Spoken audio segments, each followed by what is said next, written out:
Vamos a hacer continuación a los contenidos de optometría, la unidad número 7. En esta ocasión, la parte número 2. En esta clase es sobre lentes delgadas, su clasificación y los elementos que están involucrados, así como las ecuaciones de las lentes delgadas.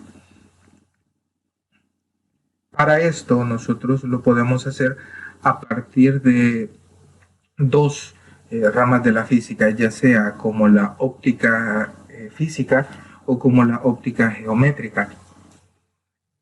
Lo que nosotros revisaremos en esta unidad será únicamente la óptica geométrica, que es la parte de la óptica que trata a partir de representaciones geométricas de analizar los cambios de dirección que experimentan los rayos luminosos en los distintos fenómenos de reflexión y de refracción.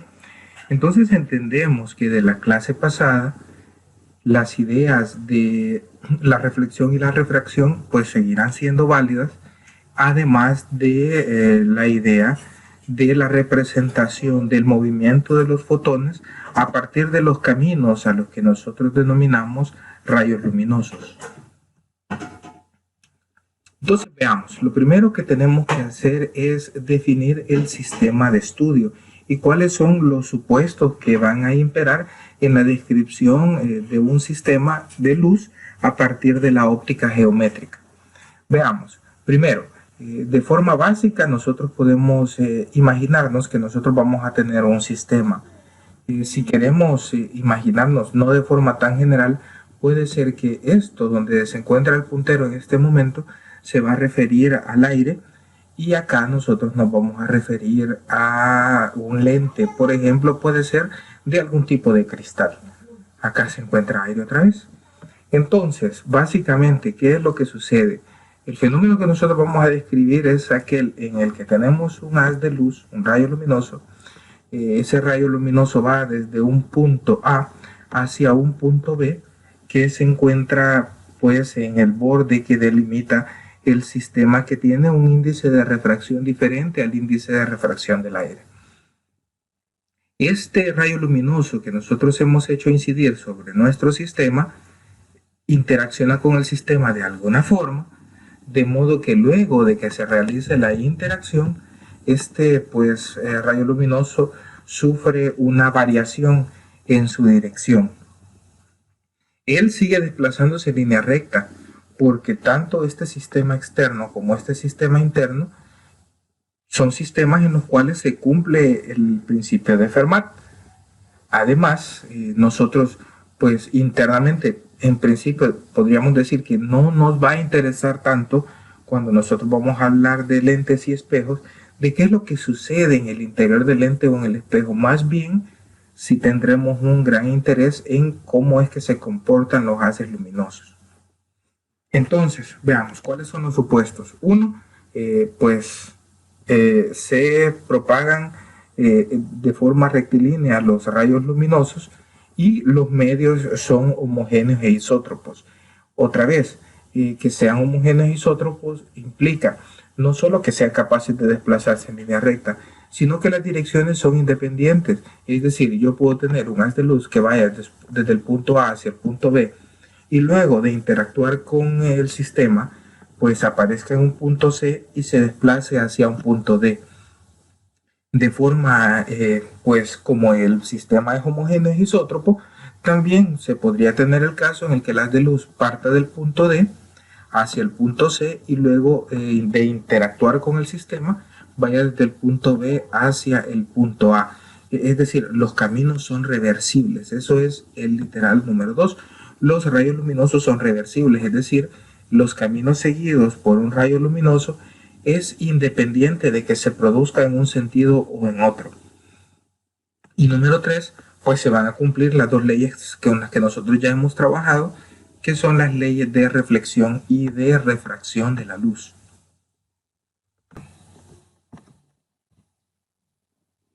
Ahora analicemos, antes de leer todo el contenido de esta diapositiva, quiero que analicemos la imagen. Miren, nosotros tenemos acá nuestro sistema óptico.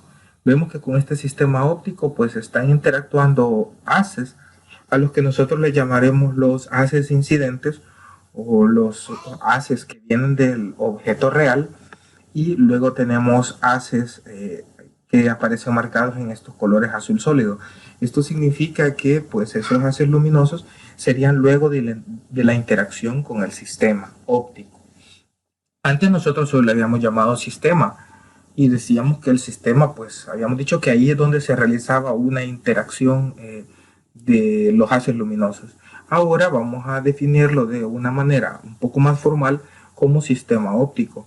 Y el sistema óptico lo vamos a definir como un conjunto de superficies que separan medios transparentes, homogéneos e isótropos de otros que también van a ser medios transparentes, homogéneos e isótropos que van a tener un índice de refracción diferente.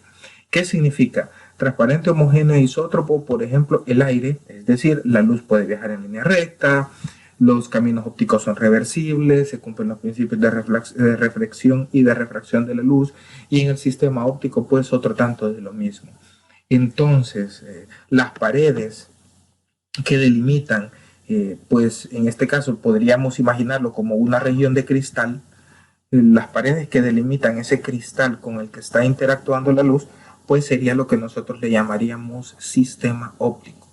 Veamos, en este sistema óptico vamos a analizar la imagen. En la imagen que nosotros tenemos en la parte izquierda, nuestro sistema óptico tiene pues algo que se conoce como punto objeto. Punto objeto pues sería la representación de algo que nosotros queremos entender cómo es que se va a interactuar con nuestro sistema óptico a partir de rayos luminosos. Aquí hay algo que aclarar. Cuando yo me refiero a rayos luminosos, me voy a referir a luz que se encuentra dentro del espectro de la luz visible. Es decir, lo que iría pues desde el color rojo hasta el color violeta, el rango de la luz visible. Entonces, este que yo he representado y le he dado el nombre como punto objeto, pues es eso, un objeto muy pequeño que yo estoy queriendo ver cómo se va a representar su interacción con el sistema óptico. Como yo ya dije que me voy a referir nada más al rango de la luz visible, estos haces representan luz visible. ¿Por qué? Porque la luz visible, como nosotros ya vimos en lo que es la representación de la teoría electromagnética, la luz es la configuración de campos oscilantes eléctricos y magnéticos perpendiculares entre sí y perpendiculares a la dirección de desplazamiento del haz luminoso. En ese sentido, por ejemplo, la radiación térmica tiene el mismo comportamiento, es también radiación electromagnética. Y ya vemos que a partir del conocimiento que nosotros tenemos de termodinámica, cualquier cuerpo que tenga una temperatura diferente del cero absoluto está realizando una emisión térmica. Eso significaría que estaría emitiendo luz, pero no va a ser visible, por eso es que nosotros no la vamos a considerar.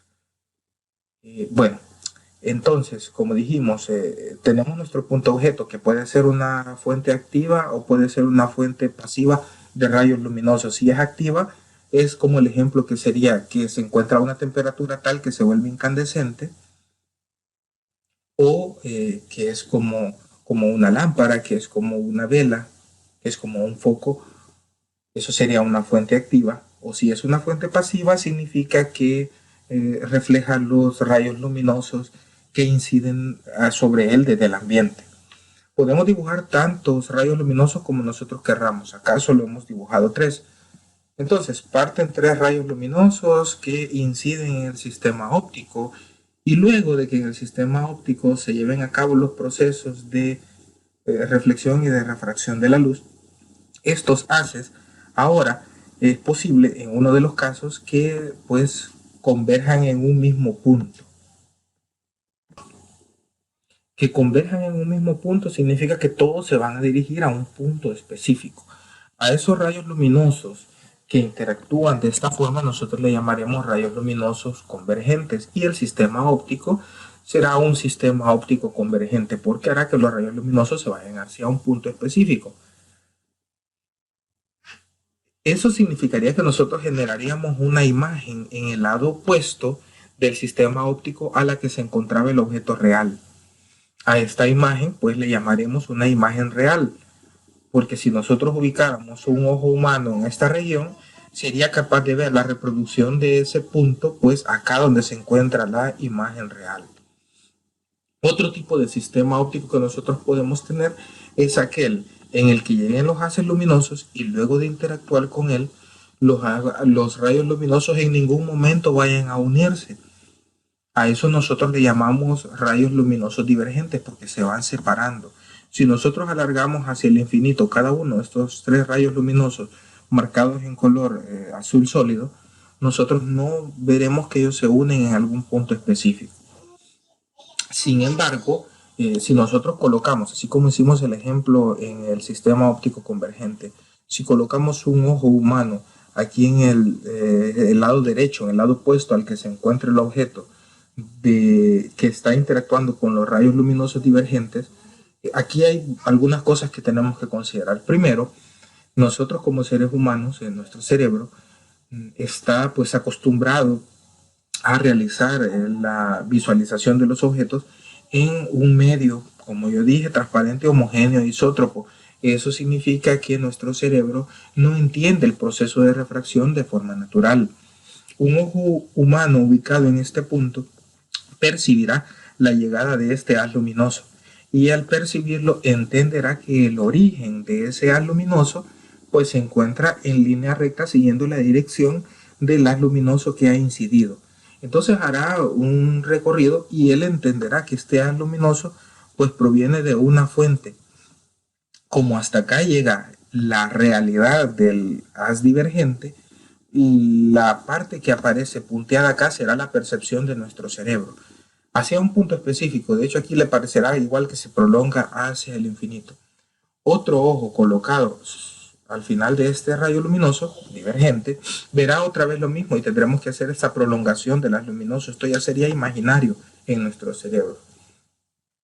Otro ojo colocado acá pues verá otra vez lo mismo. El punto en el que converjan cada uno de esos rayos que nuestro cerebro entiende será el punto en el que el cerebro percibirá que se genera la imagen del objeto luego de interactuar con nuestro sistema óptico. En ese caso, la percepción de la imagen ya vimos que es a partir del cerebro, por eso es que nosotros le llamaremos que esto es la generación de una imagen virtual. Además, para este tipo de sistema óptico le llamaremos virtual porque se encuentra del mismo lado que se encuentra el punto objeto. Esta definición de virtual y de real no quiero que lo tomemos pues completamente a partir de que se encuentra de un lado o del otro, de donde se encuentra el objeto, sino más bien quiero que lo entendamos como que una imagen real se da por la convergencia de los rayos luminosos y la formación de una imagen virtual se da por la prolongación imaginaria que nosotros hemos hecho de los rayos luminosos. Es esto, que hemos llegado a partir de la prolongación de los rayos luminosos reales, podríamos decir, porque son los que han interactuado con el sistema. Entonces, veamos. Ahora, imagen real de un punto objeto es la imagen formada en un sistema óptico mediante la intersección en un punto de los rayos luminosos convergentes procedentes del objeto puntual, lo que yo estaba diciendo. Y una imagen de un punto objeto virtual es la formada mediante la intersección de las prolongaciones de los rayos luminosos divergentes formados después de atravesar el sistema. Ahora viene algo que nosotros le podríamos llamar demostración trivial, y es cómo nosotros representaríamos un objeto extenso, ya no un objeto puntual, sino un objeto extenso. La representación de un objeto extenso se puede hacer a partir de la representación de tantos objetos puntuales como nosotros consideremos conveniente. Por ejemplo, para representar un objeto, por ejemplo, como una casa, como un vehículo, podemos elegir la cantidad de puntos objetos que nosotros consideremos y ubicarlas, por ejemplo, en los vértices de la imagen que nosotros estamos queriendo pues, formar. Y el conjunto de la representación de cada uno de esos puntos luego de interactuar con el sistema óptico es lo que me daría la formación de la imagen de este objeto extenso. Por eso es que a lo que nosotros le llamamos trivial, porque es tomar una representación una ley que nosotros ya hemos establecido y generalizarla. Para estudiar pues esta idea de las imágenes, la medición de las distancias respecto a ellas, las alturas, nosotros tenemos que convenir signos, así como cuando nosotros trabajamos pues lo que es cinemática, nosotros trabajábamos pues por ejemplo hacia la derecha del origen, nosotros decíamos positivos en X, hacia la izquierda valores negativos en X, hacia arriba valores positivos en Y. Nosotros tenemos que definir nuestro sistema óptico hablando de los signos que van a tener las distancias. Para eso vamos a trabajar en el sistema óptico más sencillo. El sistema óptico más sencillo se conoce como dioptrio. En el caso que nosotros vimos anteriormente, teníamos un medio con un índice de refracción, luego teníamos nuestro sistema óptico, luego teníamos otra vez un medio con un índice de refracción igual al inicial o podía ser diferente, y el sistema óptico tendría otro índice de refracción. Para evitarnos estar haciendo esas variaciones, vamos a trabajar con el dioptrio. El dioptrio es esto que nosotros vemos acá. Nosotros tenemos un medio que tiene un índice de refracción, y esta superficie que separa a este índice de refracción interno con el índice de refracción externo, nosotros pues le vamos a llamar, esa sería la superficie del dioptrio. Eso sería el dioptrio. Entonces veamos, aquí hay varias consideraciones geométricas que nosotros tenemos. La imagen, primero, nosotros tenemos acá representado con A1 el punto objeto. Nosotros tenemos acá representado con A2 el punto en el que se genera la imagen. En este caso, nosotros tenemos desde este punto objeto la representación de un haz luminoso, incidiendo pues sobre el punto B que se encuentra en la superficie del dioptrio. Ya dijimos que se van a cumplir los principios de refracción y de reflexión de la luz. Para entender la refracción y la reflexión, para nosotros era vital contar con una línea que nosotros le llamábamos la línea normal. ¿Cómo dibujamos esta línea normal? Para empezar, es una superficie curva, entonces establecer una normal no es tan fácil. Si nosotros consideramos que los rayos luminosos, pues lo que llevan son fotones, eso significa que estos van a ser, bueno, para empezar no tienen masa, y van a ser, pues, por lo tanto, de longitudes de dimensiones infinitesimalmente pequeñas, es válido trazar en la superficie del dioptrio, en este punto B, una línea que va a ser tangente a ese punto específico. Entonces, ahora sí, la perpendicular a la tangente en el punto B será la normal, con la que yo voy a poder determinar el ángulo de incidencia y el ángulo de pues, refracción del haz luminoso. También se dará la reflexión de la luz. La reflexión de la luz pues será en esta dirección en donde estoy moviendo mi puntero, y será a un ángulo igual al ángulo incidente, porque recordemos que la reflexión tiene esa característica. Veamos, analicemos la refracción. El medio externo en el cual está el haz de luz incidente tiene un índice de refracción N1 que es menor que el medio en el que se da la refracción de la luz, que tiene un índice de refracción N2, el índice de refracción del material del que se encuentra construido el dioptrio. Entonces, como el índice de refracción N1 es menor que el índice de refracción N2, el ángulo pues de incidencia será mayor que el ángulo de refracción. Esto es una condición específica de la óptica que viene a partir de la ley de Snell. Vaya, hasta ahí está bien. Nosotros vemos que se da la refracción del haz luminoso y el haz luminoso corta con el eje óptico, que es este que nosotros le llamaremos a esta línea horizontal que pasa por el punto A, por el punto O, por el punto C, que nosotros le vamos a llamar centro de curvatura, ya vamos a ver por qué, y por el punto A2. Entonces a este nosotros le llamaremos el eje del dioptrio. Y el punto O, este que nosotros tenemos acá, es el que nosotros le llamaremos el polo del dioptrio. Sería el polo del dioptrio porque nosotros pues podríamos separar el dioptrio pues en una mitad si nosotros cortáramos a partir de ahí.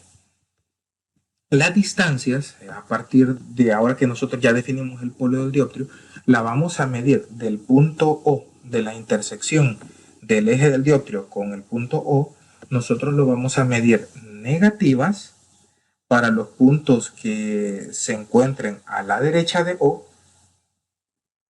van a ser positivas para los que se encuentren a la derecha de O y van a ser negativas para las que se encuentren a la izquierda.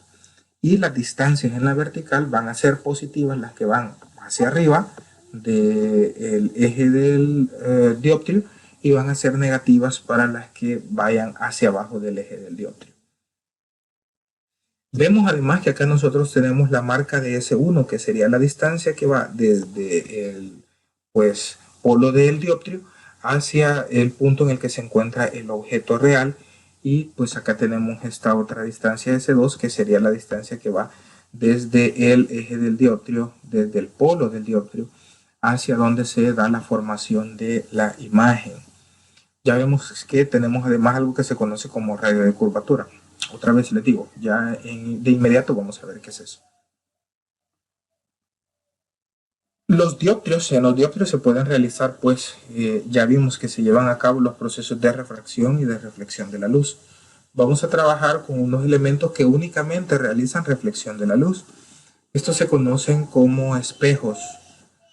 Los espejos van a ser superficies lisas y pulidas, capaces de reflejar los rayos luminosos, que sean capaces de reflejarlos en un ángulo igual a su ángulo de incidencia.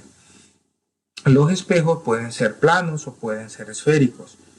A partir de la definición si son planos o esféricos, nosotros les llamaremos cóncavos o convexos en el caso de si son esféricos.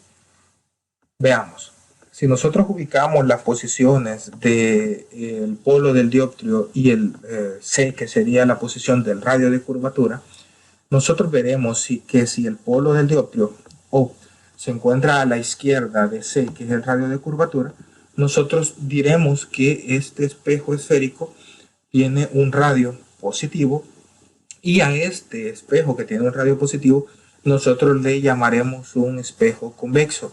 Si por otro lado el radio de curvatura C se encuentra a la izquierda de O, el eje del dioptrio, nosotros diremos que ese radio será un radio negativo, y en ese caso nosotros le llamaremos a ese espejo un espejo cóncavo. ¿Por qué le llamamos espejos esféricos? Miren, primero, cuando yo dije que había espejos planos, ni profundicé, porque un espejo plano pues es una superficie plana en la cual pues no hay ninguna figura que la esté generando más que una línea recta. En el caso de los esféricos es porque esta superficie que se me genera yo la puedo ver como un pequeño casquete que yo le he quitado a una esfera sólida. Entonces imagínese como que usted tiene una esfera y le va a quitar una cascarita infinitesimalmente delgada a esa esfera. Entonces esa cascarita que nosotros le estamos quitando, que su interior tiene que ser pulida, sería lo que nosotros utilizaríamos como un espejo.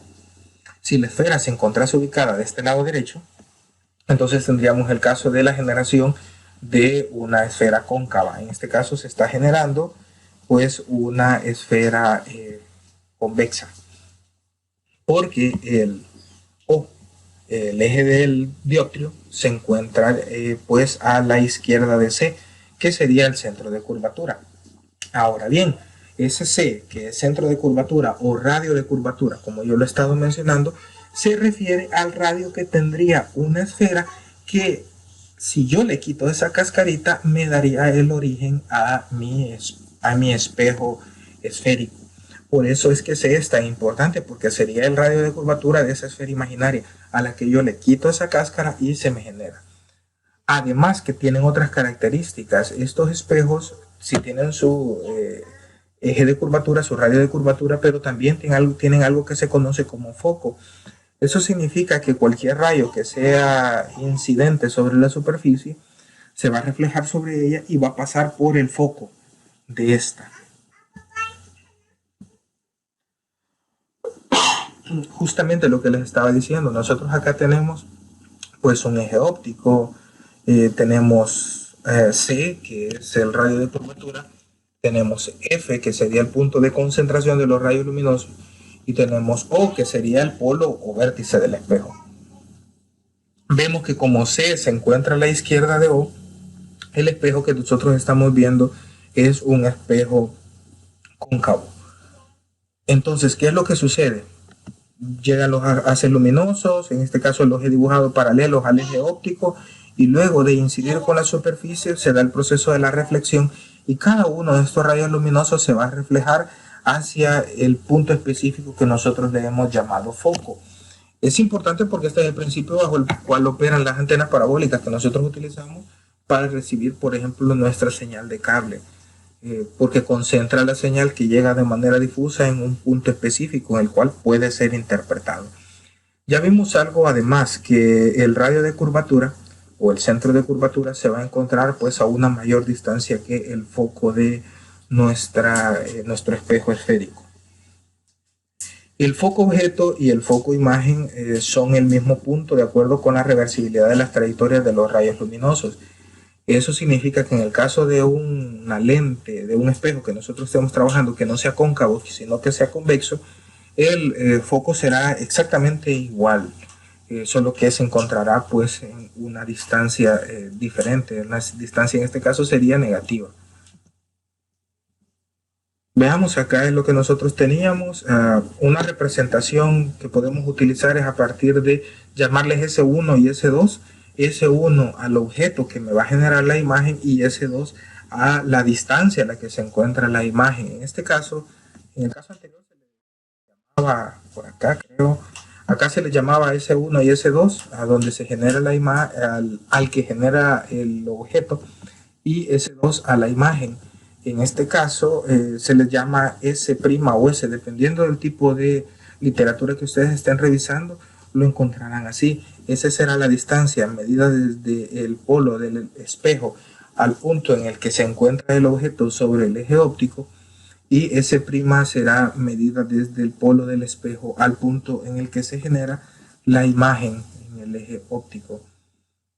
Además, nosotros tenemos que le llamaríamos R, ya dijimos, al centro de curvatura o al radio de curvatura del espejo con el que nosotros estamos trabajando.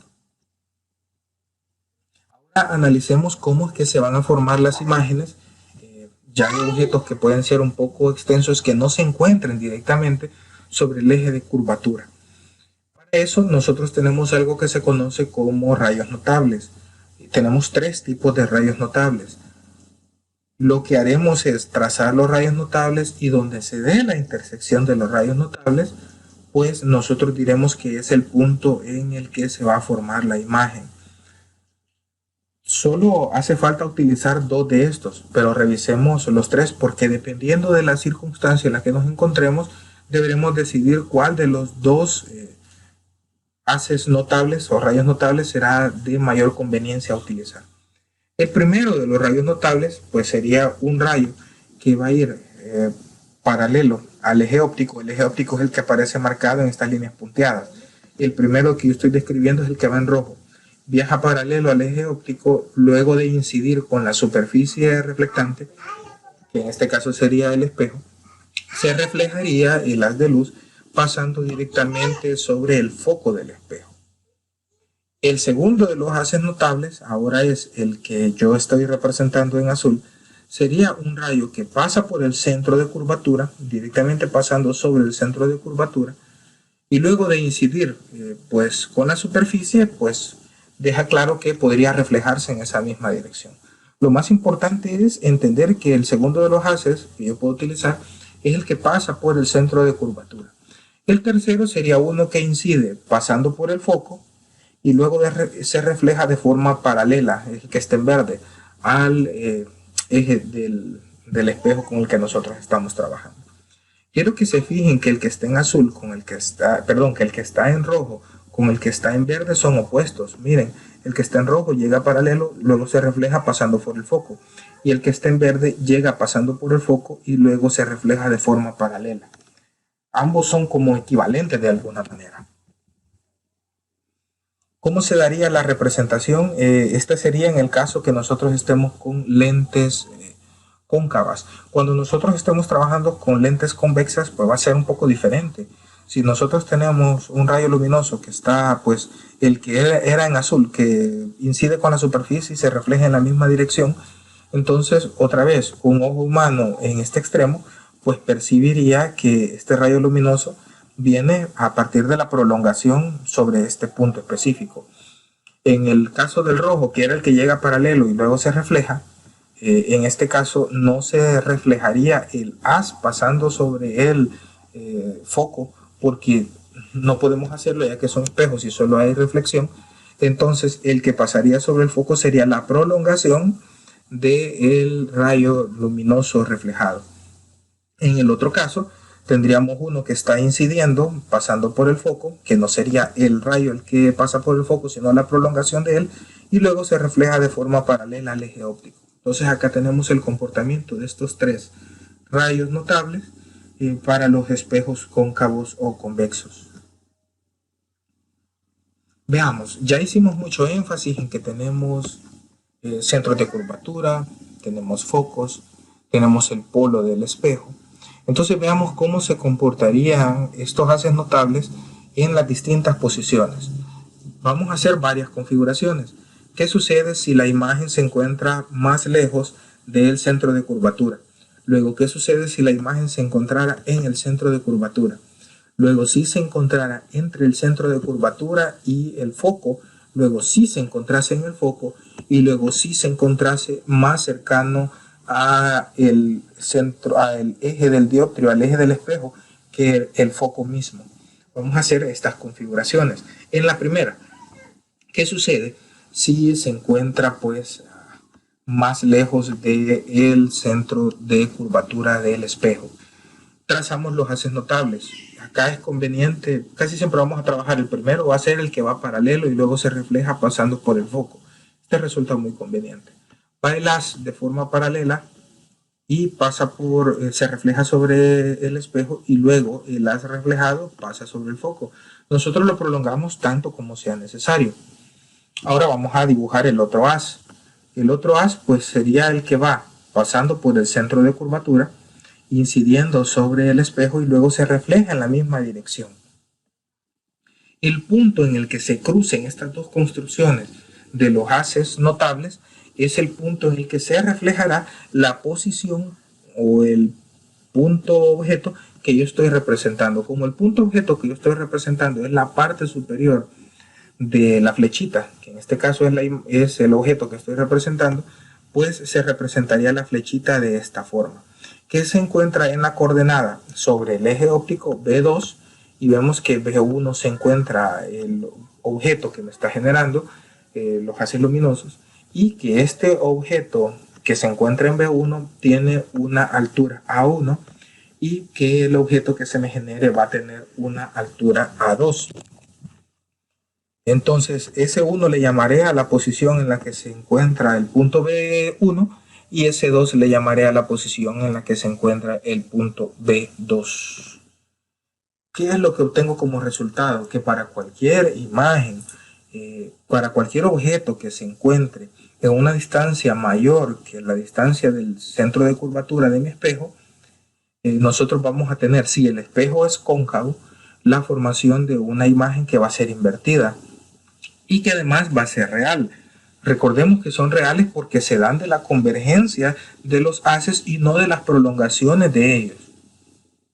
Además, la imagen que se me genere va a ser una imagen de menor tamaño. Vamos a tener una reducción de la imagen.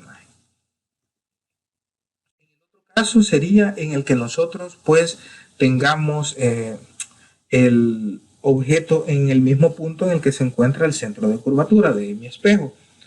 Y otra vez lo mismo, trazo el primero de los haces notables que va paralelo al eje óptico, luego se refleja pasando por el foco.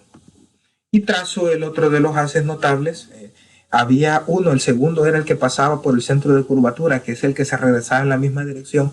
Ese ya no lo podría utilizar porque yo me encuentro en el eje de curvatura y vemos que si pues yo lo trazara sería pues verticalmente hacia abajo. Eso no es conveniente, aunque podría funcionar en algunos casos. En este caso utilizamos el otro haz notable. Sería el que pasa por el foco y se refleja de forma paralela al eje óptico. Entonces vemos que estos dos haces que acá aparecen en verde, que significa que son luego de haber hecho la reflexión en el espejo cóncavo, donde ellos se cruzan, será en el punto en el que se reproduzca la parte superior de la flecha. Entonces ya solo dibujo la flecha como tal.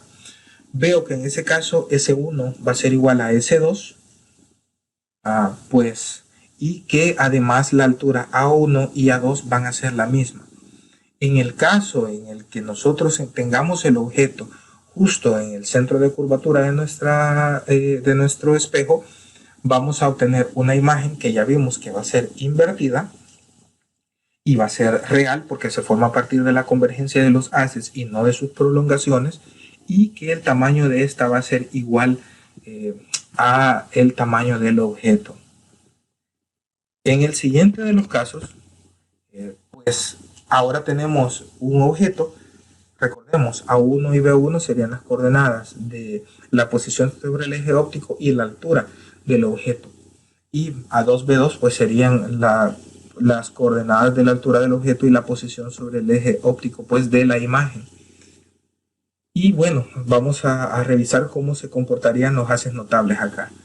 Uno de los haces notables, casi que el que siempre vamos a utilizar, será el que va paralelo al eje óptico. Acá lo tenemos, paralelo al eje óptico, luego se refleja pasando por el foco. Y luego nosotros lo pues hacemos correr infinitamente. El otro de los haces luminosos es reversible, de los rayos notables, es reversible y pasa por el centro de curvatura. Entonces en este caso no lo disparamos hacia la lente porque ya vemos que acá no encontraríamos ninguna pues convergencia de estos rayos, sino que lo disparamos pues sobre el centro de curvatura hacia atrás. Ellos se cruzan en un punto específico y donde ellos se crucen, pues ahí se dará la formación de la imagen. Vemos que esta imagen es real. Además de ser real, esta imagen es invertida. Aparece vista hacia abajo. Y no solo es real y es invertida, sino que se encontrará a una distancia mayor que a la que se encuentra el objeto. Vemos que tanto en el caso en el que se encuentra más allá del centro de curvatura del espejo, nosotros tenemos la formación de imagen real e invertida, tanto para ese caso como cuando se encuentra sobre el centro de curvatura, y ahora como cuando se encuentra entre el centro de curvatura y el foco de nuestro espejo. En los tres casos eso nosotros tendremos la formación de imágenes reales e invertidas. En el otro de los casos es que sería si la imagen se encuentra sobre el foco. Bueno, si el objeto se encuentra sobre el foco. Si el objeto se encuentra sobre el foco, utilizo siempre haces notables. Puedo utilizar en este caso el preferido, que es el que va paralelo al eje óptico y luego se refleja pasando por el foco. Y el otro que puedo utilizar en este caso pues sería el que ahora sí lo puedo disparar sobre el espejo y que va a pasar por el centro de curvatura. Podría utilizar incluso el tercero, que sería el que pasaría pues por el foco y luego pues iría paralelo al eje óptico, pero ese no me daría mayor información. Así es que me quedo con los dos que primeramente he descrito. Veo que estos dos, las prolongaciones de estos dos rayos luminosos notables van a ser paralelos entre sí. ¿Qué significa que sean paralelos? Pues para empezar, que si los prolongo hacia el infinito o hago sus prolongaciones, acá las de retroceso que nosotros teníamos, la que marcaba en las líneas punteadas, en ninguno de los dos casos ellos se van a cruzar. Eso significa que en ningún lugar se va a formar la imagen, o más bien que la imagen se va a formar en el infinito. Para este caso yo digo que no voy a obtener la generación de una imagen porque estos haces van a ser haces paralelos. Cuando yo coloco el objeto en el foco del espejo cóncavo, no se va a dar la generación de una imagen. O más bien la generación de la imagen se dará en el infinito. No la podré ver. El último de los casos es si nosotros ponemos el objeto en una distancia menor a la distancia focal del eje de nuestro espejo. Si lo ponemos en una distancia menor, pues vemos el haz preferido sería el que va paralelo al eje óptico. Recordemos que el eje óptico es este. Va paralelo al eje óptico, luego se refleja pasando por el foco de nuestro espejo. Y el otro pues sería el que pasa por el radio de curvatura. Y pues es un camino reversible. Vemos que de este lado la prolongación de los dos haces luego de incidir con la lente va hacia el infinito. Eso significa que en ningún momento, ya se van abriendo, en ningún momento van a coincidir. Y hacemos el razonamiento del ojo humano ubicado en esta posición, verá que el haz de luz viene en línea recta y la prolongación del haz de luz verá que pasa por esta dirección. Ojo humano colocado pues viendo esta flecha, este haz luminoso, pues verá que va en línea recta y pues se prolonga. El cruce de esas dos prolongaciones será el lugar en el que se formará la imagen. En este caso, como ya vimos que la imagen nosotros la formamos a partir de las prolongaciones, estas imaginarias, nosotros diremos que la imagen es una imagen, en este caso no real, sino que será una imagen virtual, y esta imagen será derecha porque apunta hacia arriba igual que la flecha del objeto, y que será de mayor tamaño. Ya vemos que el objeto con el que yo he trabajado, el espejo, es un espejo que siempre es cóncavo. Entonces los espejos cóncavos me pueden dar en la mayoría de casos imágenes pues reales, y que las imágenes siempre que sean reales van a ser invertidas. Y en el caso en el que el objeto se encuentre entre el foco y el eje del espejo, me dará una imagen que será una imagen virtual, y que las imágenes virtuales siempre serán derechas, no serán invertidas. Veo además que la altura A sub 2 es mayor que A sub 1, significa que se da una amplificación en el tamaño de la imagen. Ahora, veamos cómo se comportan los espejos convexos. Los espejos convexos son los que tienen pues pancita del lado en el que se encuentra el objeto, si nosotros lo queremos ver así. En los espejos convexos no vamos a tener mayores complicaciones como nosotros los teníamos con los espejos cóncavos.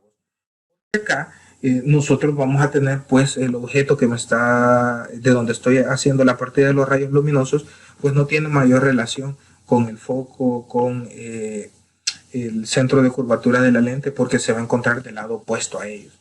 Entonces veamos, nosotros tenemos un objeto, y de ese objeto nosotros dibujamos los rayos luminosos. Dijimos el primero que iba a ir paralelo al eje óptico y luego se refleja, y pues su prolongación tiene que pasar por el foco del espejo, y el otro pues sería el que va sobre la superficie, se refleja en la misma dirección, y su prolongación tiene que pasar por el centro de curvatura de la lente. En este caso la distancia S1 marca la distancia al objeto, S2 siempre marca la distancia a la imagen.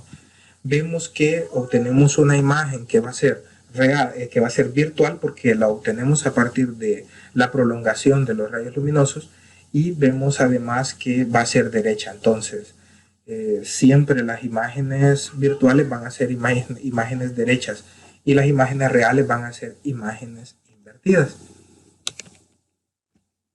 Para definir cada una de estas condiciones que nosotros hemos trabajado, vamos a tener pues lo que nosotros le vamos a llamar las ecuaciones que me permiten a mí describir los espejos.